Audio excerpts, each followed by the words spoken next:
Assalamualaikum anak-anakku kelas 4. Alhamdulillah hari ini kita berjumpa lagi di muatan PPKN kelas 4. Kita akan melanjutkan pembahasan kita di tema 7 tentang sikap terhadap keberagaman di Indonesia. Bagaimanakah sikap kita terhadap keberagaman di Indonesia yang bermacam-macam?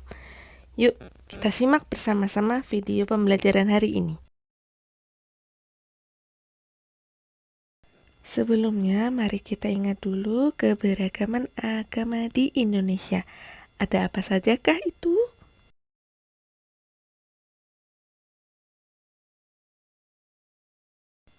Yang pertama adalah agama Islam. Nah, kitab kita adalah Al-Quran. Hari raya kita adalah Idul Fitri dan Idul Adha, dan masih ada beberapa hari raya lain ya. Dan tempat ibadah kita adalah di masjid.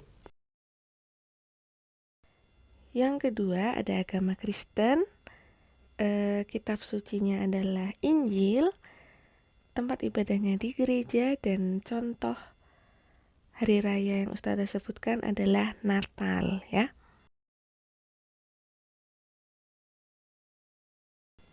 Yang ketiga adalah Katolik, kitab sucinya adalah Alkitab, mereka beribadah di gereja dan hari rayanya adalah Natal juga. Di sini Ustazah contohkan. Yang keempat adalah agama Hindu. Agama Hindu memiliki kitab suci Weda. Mereka beribadah di pura dan salah satu hari rayanya adalah hari raya Nyepi. Yang kelima adalah agama Buddha. Agama Buddha memiliki kitab suci Tripitaka, beribadah di wihara, dan salah satu hari rayanya adalah hari raya Waisak.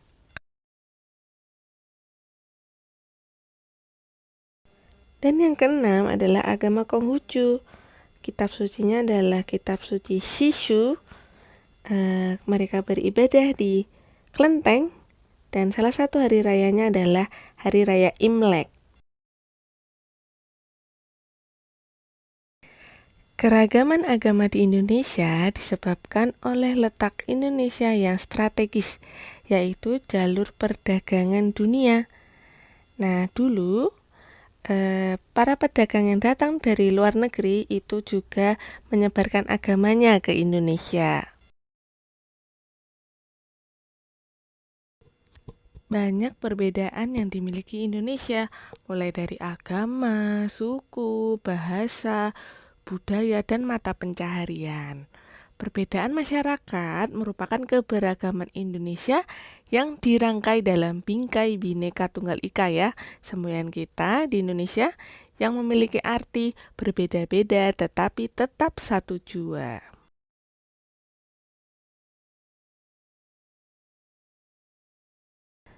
Nah, teman-teman, salah satu sikap kita terhadap keberagaman di Indonesia adalah dengan melestarikan keberagaman budaya di Indonesia.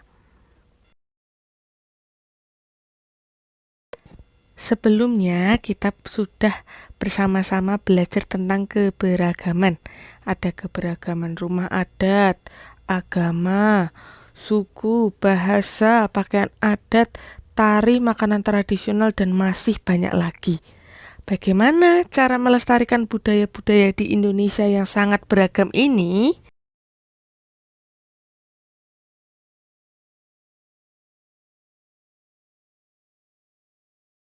Ya, caranya adalah anak-anak bisa menyukai makanan tradisional, kemudian mempelajari tari tradisional ya. Contohnya di awal kelas 4 kita sudah belajar tentang gerakan Bungong Jumpa. Kemudian mengunjungi Museum Budaya Indonesia, mengikuti Festival Pakaian Adat Indonesia, mengunjungi Museum Rumah Adat di Indonesia, contohnya ada di Taman Mini Indonesia Indah di Jakarta. Kemudian saat anak-anak mengunjungi rumah adat di Indonesia, jangan lupa untuk menjaga kebersihan. Selain itu, anak-anak juga bisa menggunakan bahasa daerah dalam percakapan sehari-hari dan menghargai bahasa daerah yang digunakan oleh teman lain. Nah, ini adalah beberapa contoh cara melestarikan budaya di Indonesia. Tentunya masih banyak lagi yang bisa anak-anak temukan, salah satunya di buku. Bisa dibaca lagi ya. Tadi kita sudah membahas cara melestarikan kebudayaan di Indonesia. Salah satunya adalah mempelajari tari tradisional di Indonesia. Kali ini kita akan melihat beberapa contoh tari tradisional di Indonesia. Yang pertama ada tari saman dari Aceh. Yang kedua ada tari piring dari Sumatera Barat. Yang ketiga ada tari merak dari Banten. Yang keempat ada tari reok Ponorogo dari Jawa Timur. Dan yang kelima ada tari kecak dari Bali. Apakah tari tradisional di Indonesia hanya itu? Tentu saja tidak. Di setiap provinsi memiliki tari tradisionalnya masing-masing dan satu provinsi tidak hanya satu. Jadi kita benar-benar memiliki tari tradisional yang jumlahnya banyak sekali dan sangat beragam. Jika masyarakat dapat memahami keberagaman dengan baik, maka persatuan dan kesatuan akan terjaga. Keberagaman ini malah akan menjadi pemersatu bangsa. Namun, jika masyarakat tidak paham, akan menimbulkan dampak negatif. Apa saja dampak negatif yang akan timbul jika masyarakat tidak paham tentang keberagaman di Indonesia? Yang pertama, dapat menimbulkan konflik baik ras, antar suku, ataupun antar agama. Yang kedua, akan timbul perpecahan bangsa.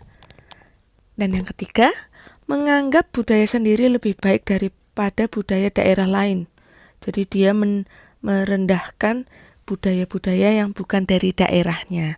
Kemudian yang keempat, semangat nasionalisme menjadi berlebihan dan bisa merendahkan bangsa lain. Nah, itu adalah dampak negatif yang akan timbul jika kita tidak memahami keberagaman di Indonesia. Lalu, apakah kita bisa menghindari dampak negatif dari timbulnya perpecahan tadi? Bisa, kita bisa menghindari dampak negatif dengan bersikap toleransi. Secara umum, toleransi artinya sikap terbuka, lapang dada, sukarela, dan kelembutan. Jadi, sikap ini sangat cocok untuk kita miliki, kita terapkan di tengah keberagaman di Indonesia. Apa sajakah bentuk-bentuk toleransi yang bisa kita lakukan? Yang pertama, bentuk toleransi dalam keragaman agama. Yang pertama, tidak memaksakan agama kepada orang lain, beribadah dengan baik sesuai ajaran agama yang dianut, saling menghormati antar umat beragama, dan memberi kesempatan orang lain untuk beribadah sesuai dengan agamanya. Yang kedua adalah bentuk toleransi dalam keragaman suku dan ras. Yang pertama, menganggap semua orang saling bersaudara, menjunjung nilai kemanusiaan, menghargai dan menghormati sesama manusia, dan berperilaku baik kepada siapapun tanpa membedakan suku dan rasnya. Selanjutnya, ada bentuk toleransi dalam keragaman sosial budaya. Yang pertama, ada bangga terhadap kebudayaan dalam negeri. Yang kedua, menyaring budaya asing yang masuk ke Indonesia. Nomor 3, melestarikan berbagai kesenian daerah. Dan yang keempat adalah menghargai hasil kebudayaan suku lain. Yang selanjutnya adalah bentuk toleransi dalam keragaman gender, jenis kelamin. Nah, tidak membedakan teman laki-laki dan perempuan dalam berteman. Yang kedua, memberikan hak yang sama antara laki-laki dan perempuan. Dan yang ketiga, tanpa membedakan laki-laki atau perempuan. Setelah anak-anak mempelajari bentuk-bentuk toleransi, bagaimana penerapan toleransi dalam keberagaman di kehidupan kita sehari-hari? Nah, kali ini Ustazah akan menyebutkan beberapa contoh penerapan toleransi di lingkungan rumah, sekolah, dan masyarakat. Yang pertama, penerapan sikap toleransi dalam keluarga. Nah, contohnya bisa anak-anak lakukan yaitu menjaga ketenangan saat jam tidur, mendengarkan dan menjalankan nasihat orang tua, menghargai perbedaan dalam keluarga, dan membantu pekerjaan orang tua tanpa disuruh. Selanjutnya adalah penerapan sikap toleransi di sekolah. Mematuhi tata tertib sekolah, menghormati semua orang yang ada di sekolah, baik itu guru, penjaga sekolah, petugas kebersihan, dan sebagainya. Kemudian tidak mengejek teman jika dia berbeda dengan kita, membantu teman yang kesulitan tanpa membeda-bedakan, dan tidak mengganggu teman saat belajar di kelas. Dan yang ketiga adalah penerapan sikap toleransi di masyarakat. Nah, ada mengikuti kegiatan sosial dalam masyarakat, contohnya seperti kerja bakti.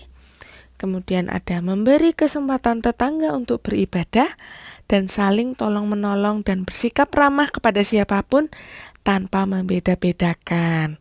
Nah, itulah contoh penerapan sikap toleransi di sekitar kita.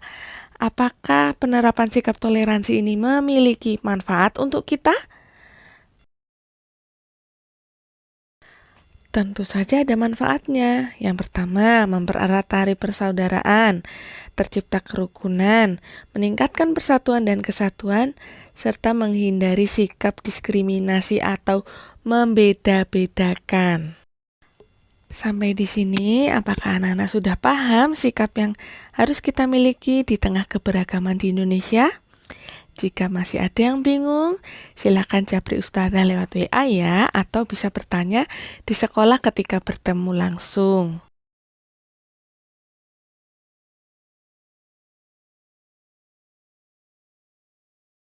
Tugas LFH kali ini adalah silakan anak-anak siapkan LKS tema 7-nya. Kemudian kerjakan sesuai dengan halaman yang Ustazah tuliskan. Jadi total nanti ada 15 nomor. Tulis jawabannya saja di buku tulis. Ustazah akhiri pembelajaran hari ini. Tetap semangat dan jaga kesehatan. Wassalamualaikum warahmatullahi wabarakatuh.